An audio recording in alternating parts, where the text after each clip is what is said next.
The first week of Indianapolis 500 practice has just wrapped. Now it's time for qualifying. Let's talk about all of it. Hello, I'm Alex and welcome back to 4 Laps right here on ATYL Media. Today we're going to talk about everything leading into Indianapolis 500 qualifying. 4 Laps, that name I chose because of Indianapolis 500 qualifying. The 4 laps, the 4-lap speed average will get you into the Indianapolis 500. These are my favorite 4 laps of the year. Oh, I'm so ready. I am so ready for Indianapolis 500 qualifying. 4 laps, name of the show. 4 laps, we're going to be seeing that over the next 2 days. Let's not waste any more time. Let's get right into it. Quick 4 segments, or as we're going to call them here, 4 laps. We're going to talk about everything that's happened with the practice sessions and what to expect in qualifying. And we're going to check in on Kyle Larson. Let's go. Lap number 1. Will Power, Joseph Newgarden, Scott Dixon, and Alex Palou were the top 4 in the first 2 days of practice at Indianapolis, while Scott Dixon and Joseph Newgarden were the only 2 to stay in the top 4 for day 3. And then looking at Fast Friday, Scott McLaughlin was fastest. Scott Dixon and Alex Palou stayed in the top 4 yet again. And then Kyle Kirkwood rounded out the top 4 in practice. These were very exciting practice sessions. I watched quite a lot of it. Not all of it, but I'd say about 80% of it. And just, wow, the tension was building all week. You had drivers mad at each other. Nolan Siegel was pretty mad at Christian Rasmussen. Graham Rahal has been very frustrated. We'll talk more about him here in a little bit. So many storylines in this week. So much to talk about. We're going to move right along into lap number 2.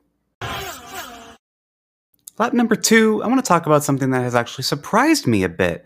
Team Penske, their speed has really shocked me. And I'm not saying I'm shocked that they're fast. No, you'd be kind of silly to be expecting them to be slow. But I kind of expected a slight drop off from last year. I don't think they're going to sweep the front row.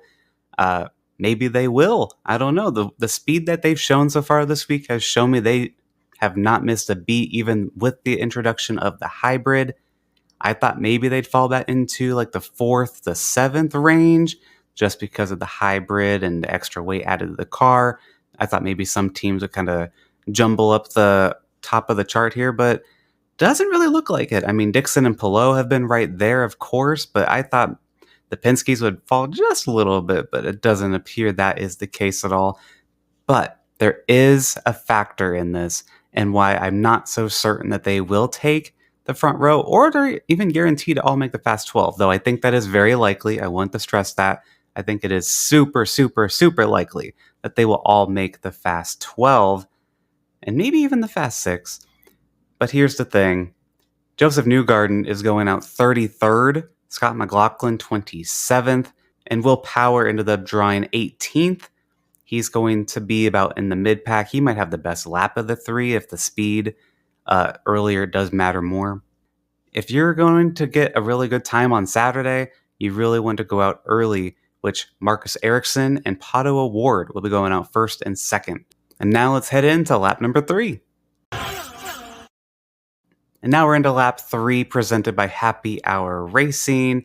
And you can get shirts just like this one. Pretty simple. Has the Indy 500 logo on the shirt. There's a design on the back as well. And many other shirts, including mini NASCAR and F1 shirts on their website at happyhourracing.com. They're a proud sponsor of ATYL Media.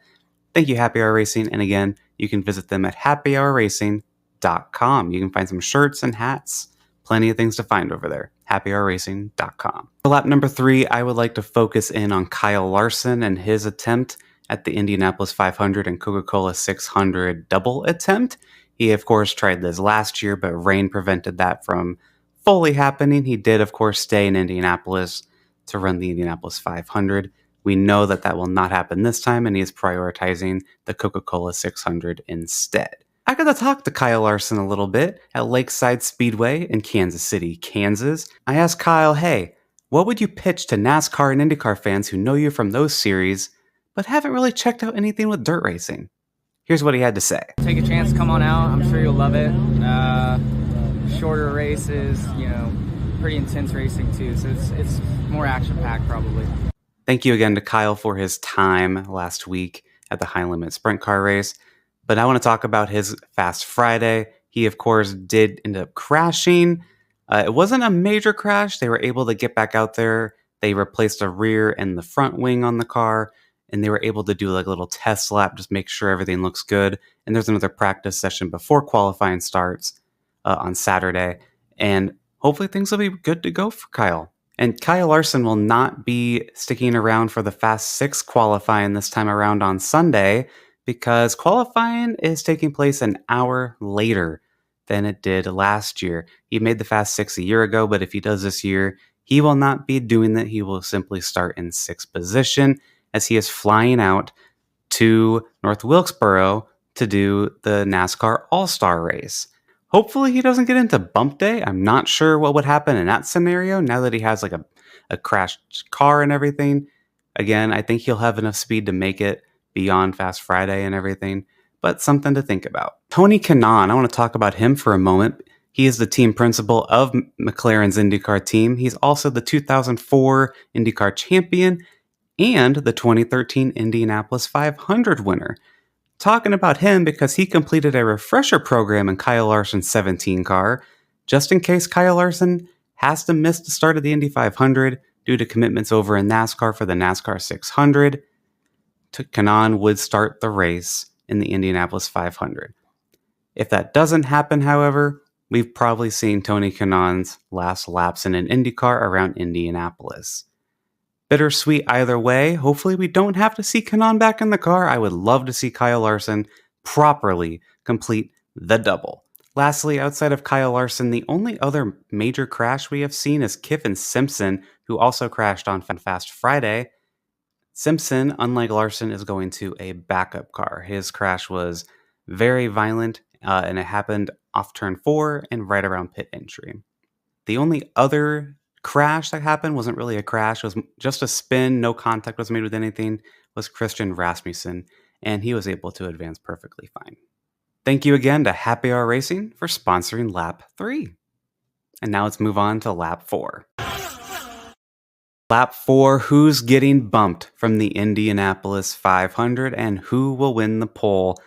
We talked about the pole a little earlier, so I want to touch on that first. I'm sticking with my prediction I made over on my podcast, the Gay Racing Podcast. I'm sticking with Pato O'Ward.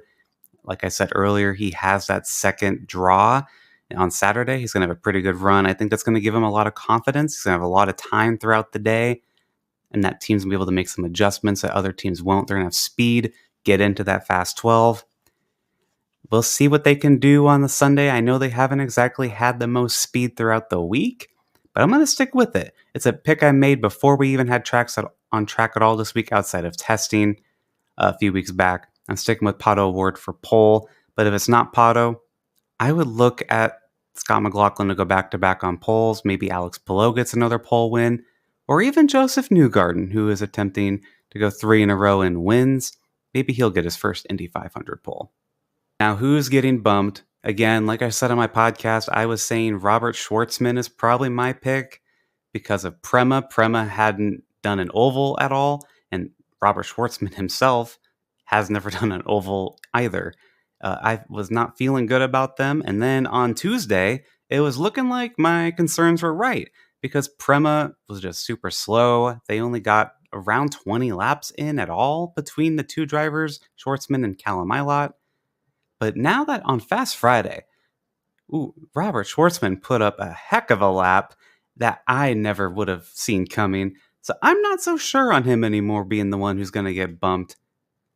However, I think we're going to see Graham Rahal return to bump day and get bumped. Now, beyond that, I do got to say, this is the best time of the year. It's May. Indianapolis 500 qualifying is here. This is going up right before it starts. If you're watching it during or after or right before, know what you think is going to happen in the comments down below and for both qualifying and the race. And with that, that's 4 laps said and done. Don't think my average speed is going to be fast enough to make the Indy 500, but that's okay. I'm going to be there. If you see me there, come say hi. I'm going with my best friend and podcast co-host Zach. Uh, Zach and I both do the Gay Racing Podcast. You can catch us on YouTube and Spotify, Apple Podcasts. Make sure you subscribe to ATYL Media and follow ATYL Media on all the social media platforms as well. I'm at New Gaiden. You can find me mostly on Blue Sky, but I'm on Twitter and Instagram as well. But other than that, I'll see you after Indianapolis 500 qualifying and at the Indianapolis 500. Till next time.